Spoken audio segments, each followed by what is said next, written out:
So Rachel doesn't like... I forgot her name for a second.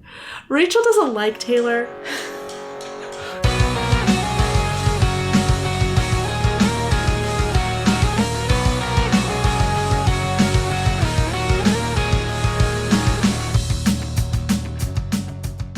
Welcome to Inchworm, The podcast in which we are inching through worm. I'm Jenny. and I'm Ted. And we're back. You probably didn't know that we weren't back, but we've been sick for kind of a while. Yeah, it's been weeks since we've recorded. Yeah, we just haven't been recording, running through our backlog. Yeah, then, that's why you have a backlog. Exactly. So what did we read this time? Agitation 3.4. That's right. It was very exciting and unexpected in several directions for me. Oh, good. I'm very excited to get into it. It was kind of a different type of chapter. I really liked it for a change of pace. But why don't you tell us about it? Oh, sure. Is it my turn? It's your turn. Okay. So the chapter starts with Taylor going home. I did not see that coming. So she goes home. She's actually on the phone to someone. We don't find out who right away, but she kind of just has to hang up on them because her dad is home and she can't let him know she has a phone. And to clarify, she's home and it's the end of the day, Wednesday. So we've jumped ahead a day. The job is tomorrow. Yes. We find out that she hasn't been back to school, as expected. She's been hanging out with the gang. Rachel just hasn't really been around, but she's been hanging out with the others. They went over the details of the job. She doesn't give us any details, but they went over the details. And then they kind of just didn't really talk about it. And she says, yeah, it's probably, no use dwelling on it, getting nervous.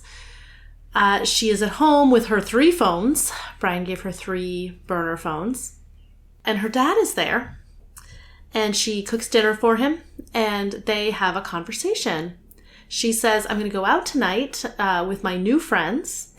And he wants to know about her new friends. And she's kind of like, oh, should I tell him their names? Is that a betrayal of trust? No. I should just tell him their names. That's what makes sense. I don't have to tell him their cape names.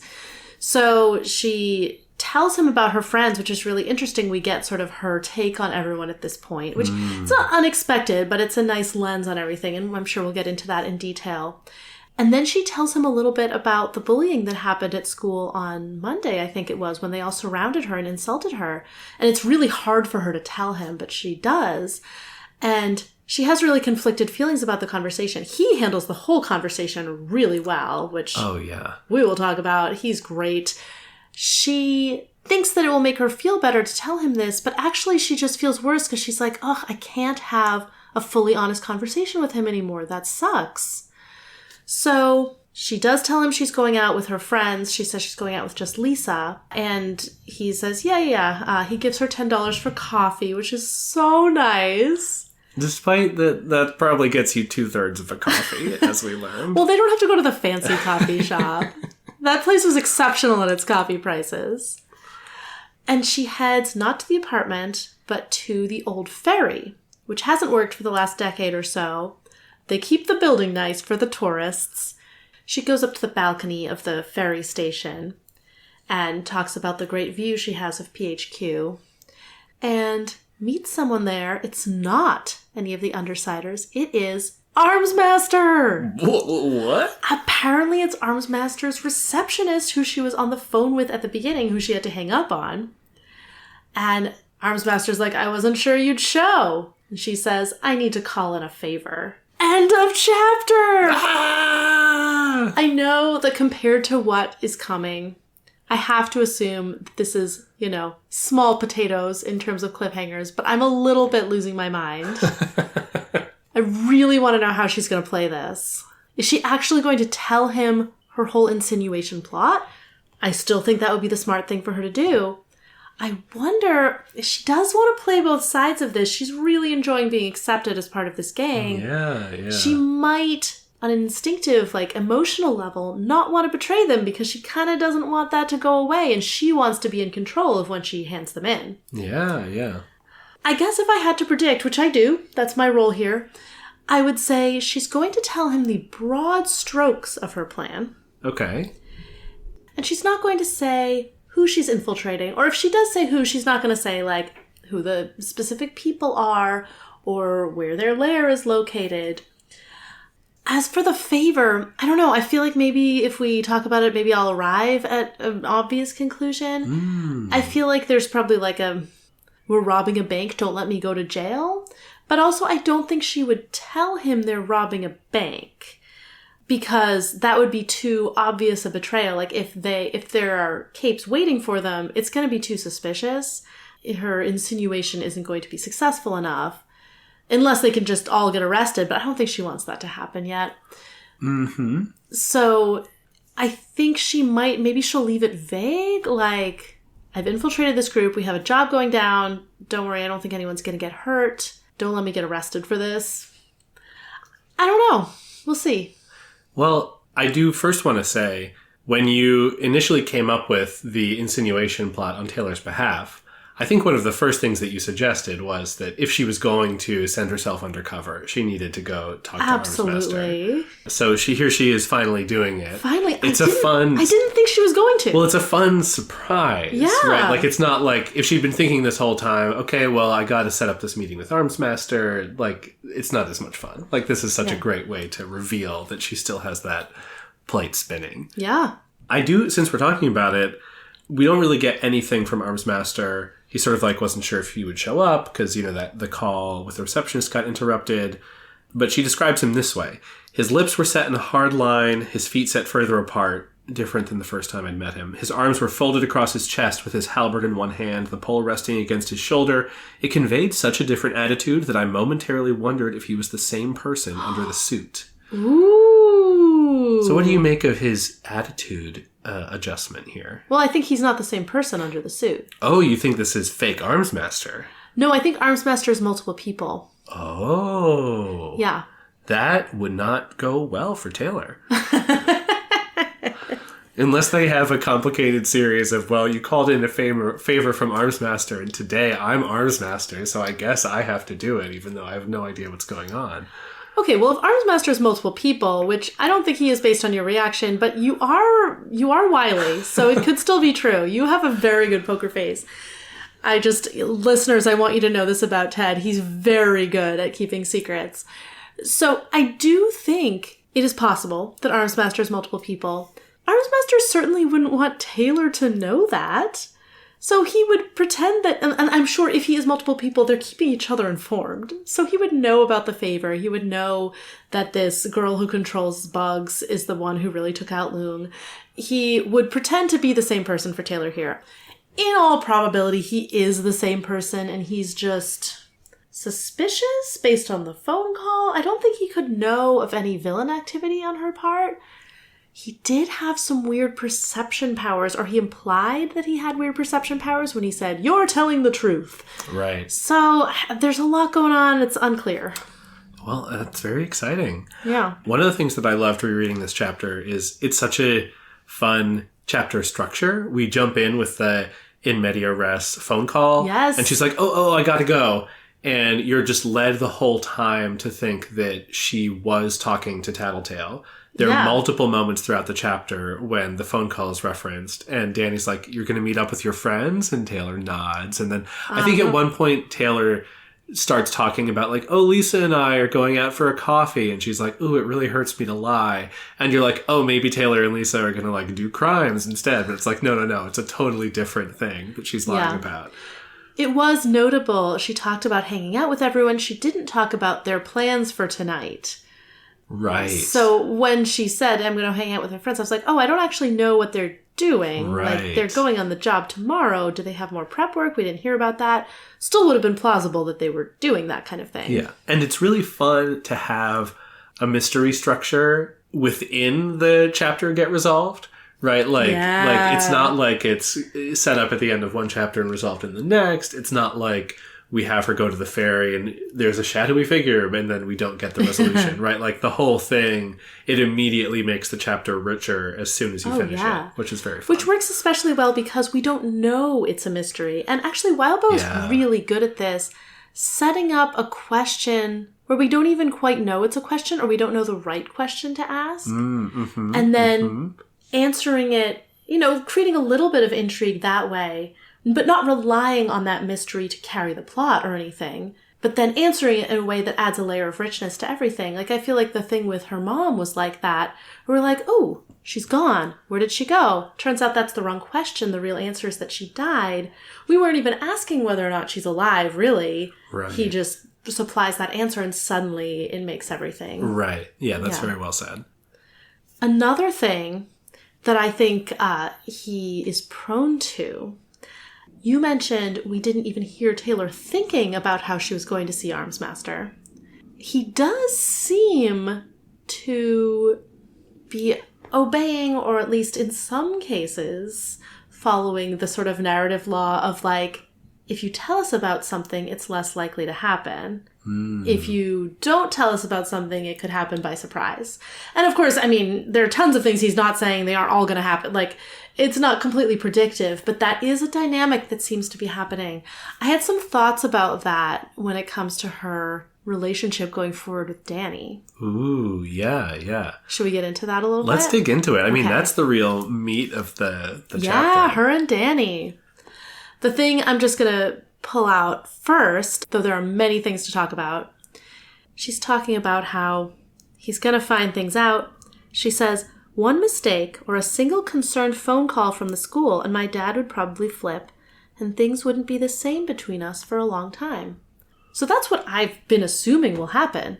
She just came out and said it. Now I don't think it's going to happen anymore.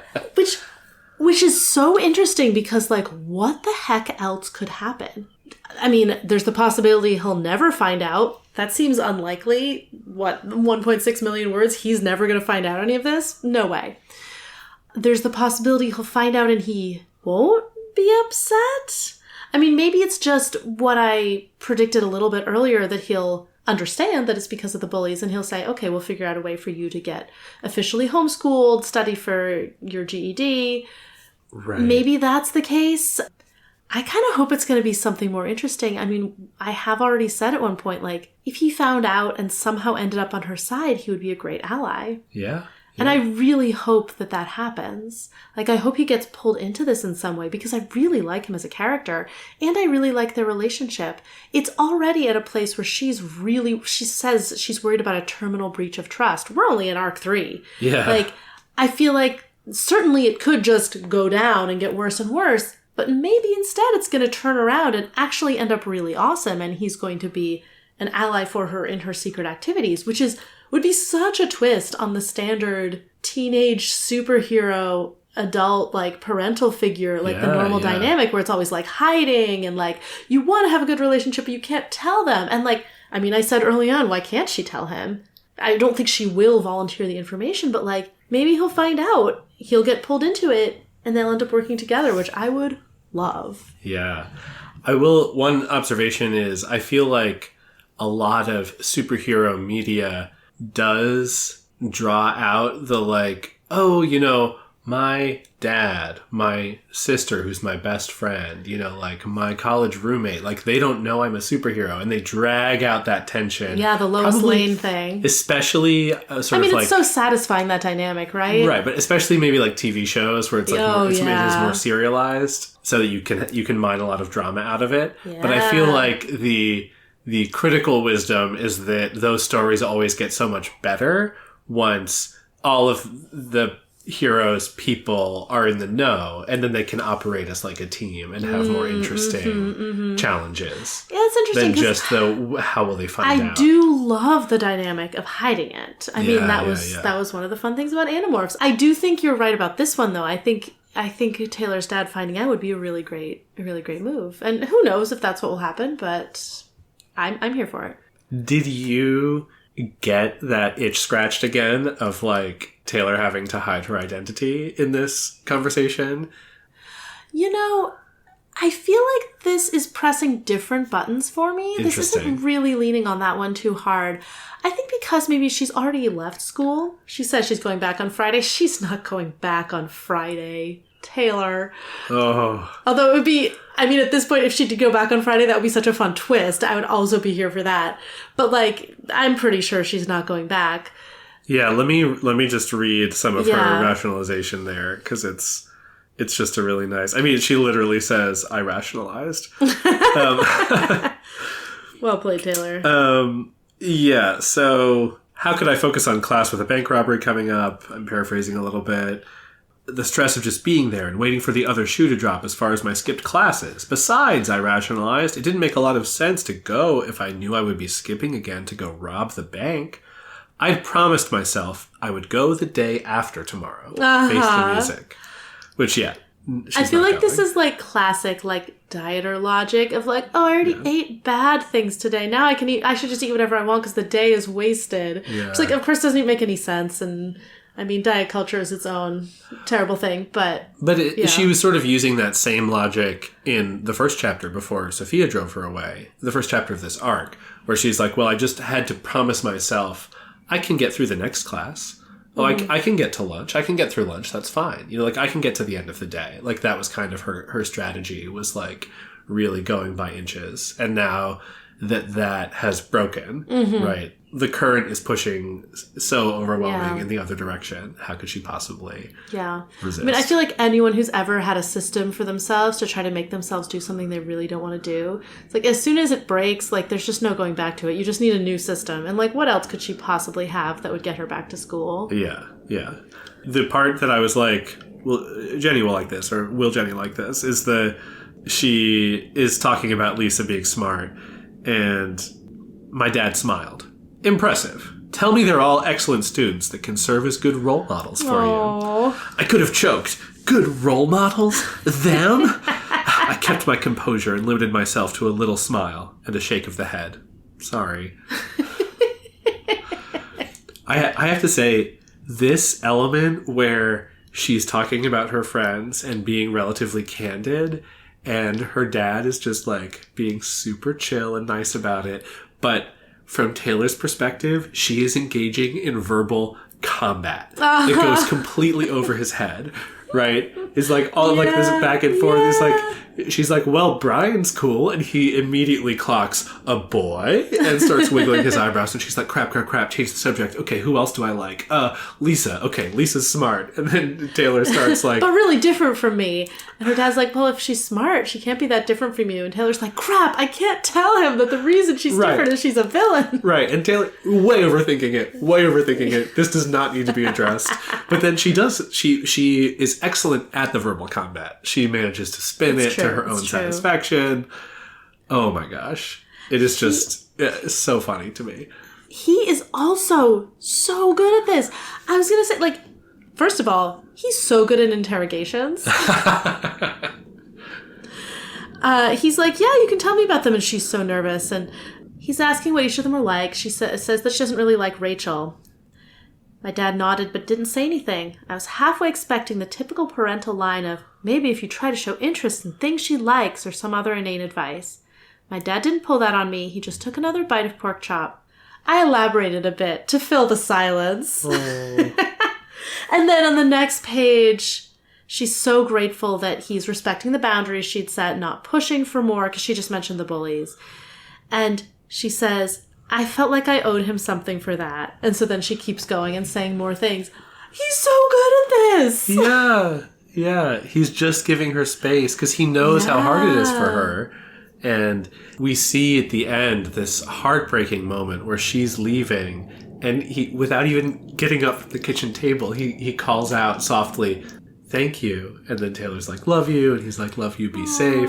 But he has been waiting for months for the ice to thaw just a little bit from Taylor. And he handled it so gracefully. Like, you could imagine him being overeager. You could imagine him putting his foot in his mouth. And you know he wanted that. Like, based on his interlude, you know that he was like, I just want to ask her about everything. I need all these details. Yeah. But he's so wise. He again, holding himself back. He was being very restrained. And it was what Taylor needed in this moment.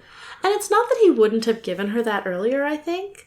I think the reason that they were able to have this conversation now was because she had something to tell him that wasn't just her humiliation. Yes, there was a different entry point. These people who accept her, and that gives her enough dignity in this conversation. She can save face by being like, but there are these other people who like me. And that's not an explicit dynamic in the conversation, but I think that's why it happens. No, I think that's absolutely right. And I think that's why it rankles her at the end as well. Because, she having friends gives her enough face that she can start talking about some of the negative stuff with her dad too, but at the cost of all of the lies swirling around what this new friendship is for her and what she's doing, right? It's like she has friends under false pretenses, right? And she can't be honest about that. And she realizes that at some level. I am so impressed that right now the relationship in this story I'm most invested in is her and her dad. That's so hard to do. I feel like it's so easy to hook someone, like hook readers on a romance. Like you just mention the possibility of a romance and everyone's like, ooh. But like this is a really, really well-built relationship that is so good and just a little bit broken because of these lies. And I want so badly for it to be better. That's probably why I'm predicting that they'll ally together. I mean, I still hope it's true, but it's because I'm so invested in this relationship being good. And now anywhere the story takes this relationship, whether it gets worse, whether it does get good, it's going to have such a big impact. Right. Because of this. Right. This tension and also this, like, the real value in their connection. Yeah, absolutely. We also learn, so she does open a little bit about the bullies, and she talks in her head about how hard it is. And he does ask a little bit. He's been pretty good about not asking questions, but he says, not to diminish what happened on Monday, but they didn't do anything else. And she realizes he's been worried that what she's been going through for the past 4 months is just as bad as what happened 4 months ago, that in his head. And so he's had this thing that I don't even know if he really knows what happened, but it put her in the psych ward for a week. He thinks it's been that bad ever since, or at least she is extrapolating that he thinks that. And he's managed not to ask. He's respected that boundary that she's set, as she says. Right. That's like such amazing restraint. Yeah, and that really moves her. Yeah. I do want to talk a little bit about the January thing. So she says, January was a one-time thing. They've pulled smaller pranks, quote-unquote, since then. Hassled me, but no repeat performances on that front. So she doesn't get into what happened in January. Neither does he. We don't know if he knows what happened in January. What we also don't know is whether what happened in January was really exceptional in terms of what they were doing, or if it just triggered her powers, and that's... I mean, I do think that's what sent her to the psych ward, but we don't know if what triggered that was actually out of scale with the rest of their bullying incidents. That's true. I mean, the school did go out of its way. Like Mr. Gladley, I think, said they had a meeting about what happened or something. Mm-hmm. But I don't know that we know that it's due to the incident versus how extreme the consequences were. Right. So I have a new theory about what happened. Ooh, go on. I mean, it's not, I don't feel like this is definitely what happened, but just a possibility. So in the previous chapter, we talked about how she thinks of herself as this horrible looking creature, like a frog, like... Yeah, it was a really, like, self-deprecating description that she gave of herself. I wonder if the trio insulted her in such a way that it made her feel kinship with, like, creepy, crawly creatures. Like, it really just put her self-esteem so low that she felt like this gross, crawling bug. And that connection formed in her head. Yeah. And that's why she can now control bugs. Right. So it wasn't even that they did anything... So they were just insulting her. They just said, like, she was having a bad self-esteem day. Like she said, how she sees herself in the mirror varies day by day, as it does for most teenagers / humans. And so maybe they just struck the right note and she saw herself so badly that the powers clicked. Yeah. I know you can't really respond to that. Yeah, something about her identity being pushed, so down low into the dirt, kind of. Yeah. It's not that they locked her in her room with a bunch of bugs. It's just they made her feel like a bug. Right. We'll see. Exactly. I assume we'll see. I did notice when Taylor's talking to her dad, she's opening up a little bit more about the bullying. She's very careful not to explain the Emma thing. And I think it is because that is the most painful part of it. Yeah. Like, unearthing that would be, just cutting herself open in front of her dad. And that is right. too hard to do. It was so hard even to just say they ganged up on me on Monday. Right. One step at a time. Yeah. Her dad's going to find out about Emma sooner or later. I have a new theory about the future for the trio also. Yes. I had said at one point they're going to become villains, running a gang of villains. I think they're going to become superheroes. Ooh. Right? Because they are the sort of, like, they're going to join, like, New Wave and hang out with Glory Girl and Amy. And, like, they'll all be sisters. Yeah. Or they'll join the wards. Like, because it's so much more painful for Taylor to find herself on the opposite side from them and for them to be the ones who get the accolades and, like, the rewards for being quote-unquote good people when she knows they're actually cruel, right? Like terrible people. She's the one with the good intentions, but through events, she's gonna like end up. I don't think her reputation is gonna survive this insinuation intact. So she's gonna look like the terrible person. They're gonna look like the good people, and it's gonna be sort of just underlining the hypocrisy of the quote unquote heroes in this world. Yeah, good stuff. Good stuff. Let's talk about her descriptions of the Undersiders to Danny. Oh yeah. Well, it's interesting. She names them. Yes. And perhaps names them in a certain order. Oh, her favorites. Yeah. Brian, Lisa, Alec, Rachel. Yep. I like to think that there's an increasingly longer pause between each name. Because that's how I see her ranking in her head. Because she likes Lisa a lot. Alec? Rachel? Oof, no. Okay. I do want to talk about her descriptions of all four of them. Yes. I have new Alec theories. Ooh. This is the problem. It's been so long since we've recorded. We've edited so many episodes. I've had time to think about all of this stuff, and I have all these new theories that I haven't had a chance to share in the air. This is what the listeners want. Give us your theories. I hope so. Okay, so the Undersiders, it's set up where Rachel's the difficult one. She's the problem. Total red herring. I think Alec is going to be the real problem. Ooh, why? So Rachel doesn't like Taylor, but I think she's going to soften up. She's going to come around. She's going to be difficult, but like once you get to know her, I bet she's going to be really loyal. I mean, there's sort of a dog metaphor going on there, right? Sure. Yeah. We have seen that she has good traits and that she was able to train these dogs to obey her, be incredibly disciplined, to have this strong connection with them. Alec is going to be a real problem. Yeah. I think if any of them were to betray the group, it would be Alec. Wow, okay. He's lazy. He's undisciplined. Yeah. He just kind of wants to coast. This is a good situation for him right now, but I don't see him as someone with really strong loyalties. I see him as someone who's going to take not necessarily the easy way out, the way out that's going to feel the best. Interesting. Because, he doesn't want to work hard at training in physical combat if it makes him feel belittled. He's not interested in planning the heists. He wants more money, even, like, maybe he does have something he specifically wants to do with it. Maybe he doesn't. I feel like that question Brian asked him, like, what do you need? What could you use the $3,000 for? Maybe that wasn't leading anywhere, but maybe there actually is something he's looking for money for.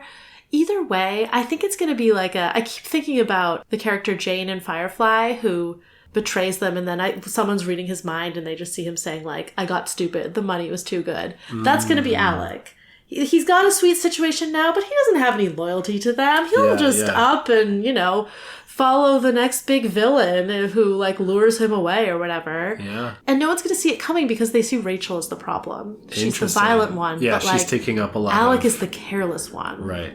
Yeah. Alternatively, Alec could scoop Taylor's betrayal of the Undersiders. Ooh. If he wants to get the best of both worlds, wants to play it up as a villain, but then turn whistleblower, and be like, oh, I was just a poor teenage boy. Look at my pretty eyes. I was duped by these villains, but I've seen the errors of my ways. Save me, Armsmaster. And then he is going to turn them in, and Taylor will be like, well, now I don't have any leverage. Like, I can't prove I wasn't here in good faith. I mean, unless she tells Armsmaster now. Fascinating. Yeah. And he might have already insinuated and have been planning it the whole time. Maybe that's why Armsmaster is so suspicious of Taylor, Because he's been reading the reports. From Alec. Yeah. Honestly, writing reports seems like a lot of work for Alec. Maybe he's just been calling him on the phone. I will say, Taylor got some help cleaning out the storage closet for her new room. And she notes that Lisa and Brian helped clear it out. Rachel was out for the day. Uh-huh. No mention of Alec. Interesting. He's not going to do work.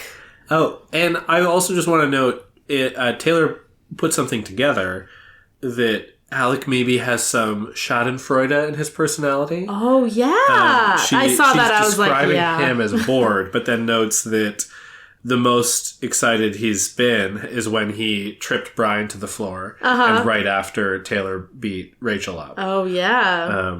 And so that's an interesting observation. Ill. Brian has talked about how Rachel can't really connect to people. I think Alec's the one who doesn't really connect to people that much. Yeah, yeah. Like, he doesn't seem to have a strong relationship with anyone in the group. Like, Lisa and Brian are both excited to have Taylor on board, excited to, like, bring her in and help her get set up, like you said. Right, at least Rachel feels strongly about Taylor. Strongly negative. And I do think she has a strong negative reaction right now, but it's going to flip. Like, once you win her, I don't have any reason to believe this, but, like, feels plausible to me that she will be fiercely on your side. Yeah. But I don't think Brian sees the danger. Lisa, I don't think, is the kind of person who's trying to see the danger. Yeah. What Taylor says about Rachel, she wants things her way, and when she doesn't get that, she gets mean. And I think that's the kind of person you'd want to have in your camp when things get tough. Interesting. Yeah. Yeah. That makes sense. I bet she's a really good ally. Just want to see if she said anything interesting about the others. Lisa's all right, too. Really smart. It's nice being able to hang out with another girl again. Yeah, I don't know if there's anything really interesting there. We did get a nice Lisa detail earlier in the day. So I mentioned them cleaning out the storage closet, but after, Taylor describes what she sets up, there's this... Lisa spent a lot of time talking about what I could do to make the space my own, what I could buy, how I could decorate, but I was happy enough with what we had there. I kind of liked that it was a bit Spartan, because it sort of fit with how I didn't plan to be around that long, while still feeling weirdly appreciative at being accepted as a part of the group. Yeah. And this is a nice moment from Lisa. She's sort of like mother henning Taylor. She's like really going out of her way to make her feel comfortable and like hang out and be like, you could do this, like get Taylor excited and make her feel warm and accepting. Yeah. And like, it seems like Taylor would actually love that. Yeah. Except that she's got this like 1 foot out the door. She really should have found a group of real friends. Yeah, exactly. And it is funny that she's sort of admitting the divide in her emotions. Right. She's like, didn't plan to be around that long, while still feeling weirdly appreciative at being accepted as part of the group. She says weirdly appreciative because she seems to think like, why do I feel like that? I mean, it's obvious. You were always going to feel like that. Yeah. So it is funny that she mentions this divide in her emotions without seeming to recognize the danger there. Yeah. Speaking of what they do at the loft, they also watch some of Alec's movies from Earth Aleph, the alternate Earth that our Earth had been communicating with since Professor Haywire tore a hole between realities. I'm so glad you read that line. This is my favorite line of exposition in anything ever. Amazing. Just like, low-key, oh yeah, there's this other Earth. Hole between realities. Yeah, we can trade media back and forth. NBD. That's just a background detail in their lives. Yeah. It's incredible because the contrast between how much this blows your mind and how big of a deal it feels like it should be, and the fact that they're watching like alternate Star Wars prequels and that's like all the good that it seems to do them. It's so realistic. Like, if that happened in our world, that's totally how it would go down. Yeah. People would be like, what? Whoa! For like, a few weeks, and then it would be like, oh, cool, we can get media from there. That's about it. Yeah. Yeah. People get used to weird stuff. This is something, however, that Alec could be spending his money on. He could just be spending all of his money on expensive That's why he needs to betray them for extra money. Yeah. On the other hand, if Alec is a little bit smart, he's probably torrenting the media and not paying for it. Taylor, of course, does not know what torrenting is and would be horrified by the idea of breaking copyright law. She probably wouldn't be horrified by it. She seems to mostly be worried about people getting hurt. Fair, yeah. Fair. She wasn't horrified by the idea of robbing a bank, just that bystanders might get hurt. Yeah. Does this set any theories aflame for you, or is it just a fun background detail? Oh, I definitely just saw it as a fun background detail. Yeah, I mean, I don't see how it's going to interact. I mean, certainly that sort of thing could come into the story, but it seems pretty far away at this point. We'd have to travel a lot of steps to get there. The thing that I'll say is Professor Haywire seems like the most comic book villain, I'm assuming villain, of a character type that we've met so far. He probably is a villain. I was definitely picturing like the guy from Back to the Future, who of course is not a villain. So that's interesting. Yeah. I was interpreting Haywire with a negative connotation rather than a more that is actually one. As a villain, that's interesting in a different way. It's like some villain tore a hole between realities, and now we can get their version of movie. I am curious, like, it seems like the Star Wars prequels exist, but they're slightly different. You're like, okay, where was the point of divergence? Like, why? Like, you'd think at any point of divergence, like, just so many things would change. There wouldn't be the same media, pieces of media. When was Scion again? That was mid-90s. So the late 80s, I think. Oh, maybe late 80s, sorry. Yeah, the Star Wars had happened. Right, but I mean, we don't know when Professor Haywire did his thing. No, that's true. But I feel like you would only get media that's like the same movie titles, etc., for like, a year at most after the split, would be my guess. That's true. Or maybe just, the Star Wars fandom is active. The Star Wars fandom exists in every universe. Yeah. Who knows? It'd be interesting. Hopefully we get a filler chapter that's just a really detailed Star Wars conversation. That's what I want for an interlude, is just like the difference Alec between two pieces of media. And Greg, and they're just talking. I would love that. Okay. I had some thoughts about the town. Ooh, yeah, let's talk about the town. So she's going to the dock, she's going to the old ferry. She says the ferry was one of the first things to break down after the import-export trade dried up. Yeah. It just, stopped running. I have to wonder if that was deliberate. It seems like the supervillains moved in and became very territorial. I don't actually know that the trade drying up brought the supervillains in. Could have been the other way around for some reason. Mm-hmm. Could have been that the supervillains saw this coming, moved in, wanted to stop the ferry for some reason to isolate the docks, or... Yeah. I feel like there's some story there I'm very intrigued by. I also just like the cynicism and hypocrisy of this town with regard to its tourist trade.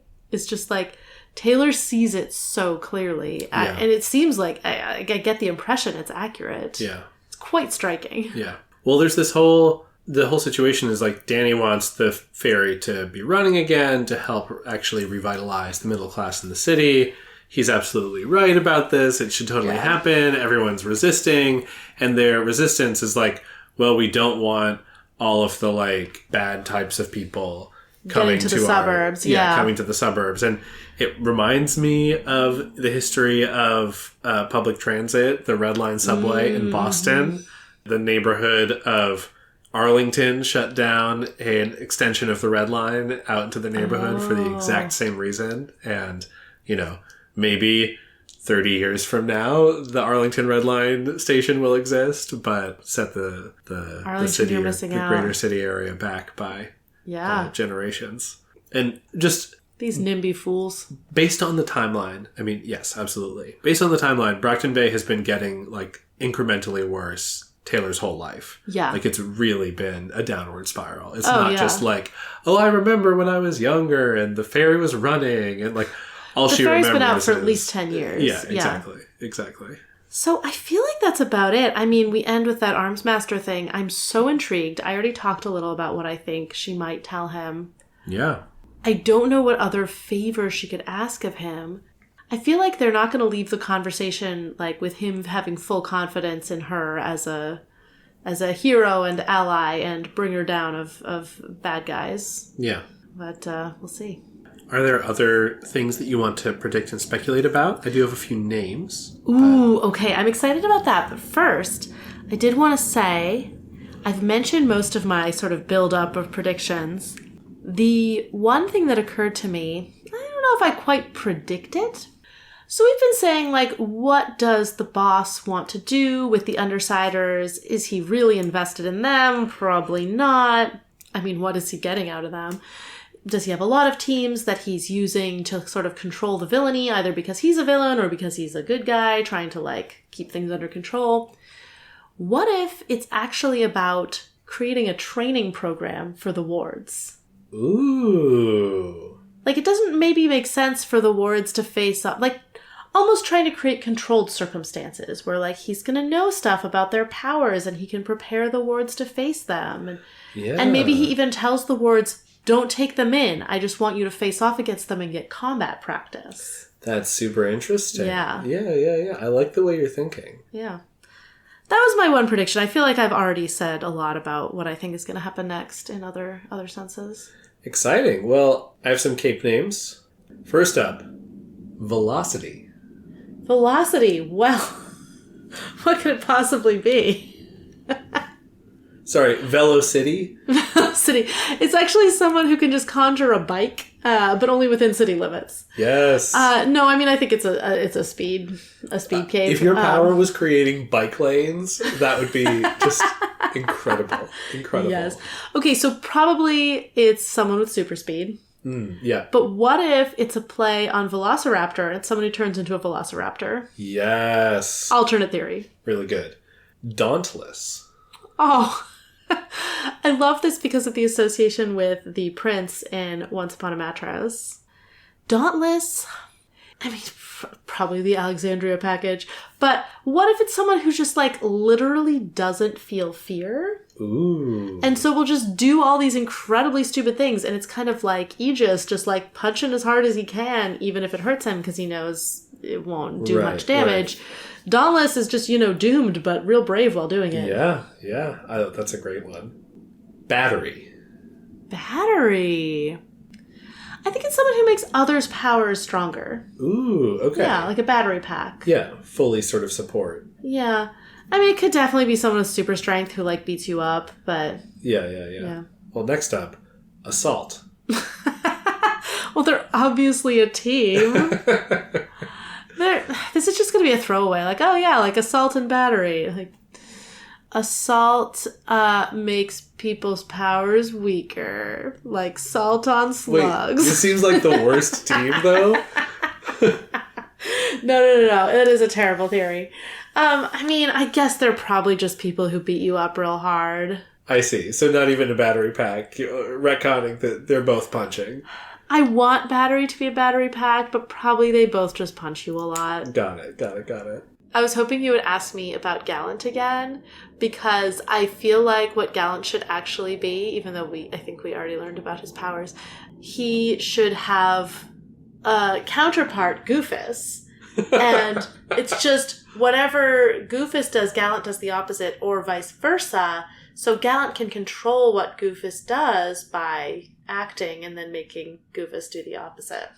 That is what. So are they heroes, or is Goofus a villain and they're like nemesis? They're nemesis. Wow. Yeah. That's amazing. Yeah. Presumably Goofus can also do things to mess up Gallant. Oh, definitely, yeah. But it's actually a really big existential problem, because if you are a hero, you want to bring down this villain, but by doing good things, you're making him do bad things. Right. So you're actually causing his villainy. Right. So that you basically both have to retire and do nothing. Well, what you want is to become so strong and ascendant that Goofus just, like, shrivels up into nothing, I guess. I don't know. Or maybe Alec is Goofus. He's just taken the path of, I'm just gonna dance through life and do nothing. And he's the Fiyero of this novel. His counterpart is also doing the same thing, but neither of them are doing anything particularly good or bad. Right, he can't do much because then his counterpart will do the opposite. Right. Okay, yeah, that holds up. That's it in terms of capes. Oh man, I'm sad. I love those. And I think that's it in terms of our episode. So we'll be back for next time. 3.5. Worm is a web serial by J.C. McCrae. You can read Worm at parahumans.wordpress.com and support the author at patreon.com/wildbow. Follow us on Tumblr and Blue Sky at Inchworm Podcast, or find our Discord link and any other updates on inchwormpodcast.com.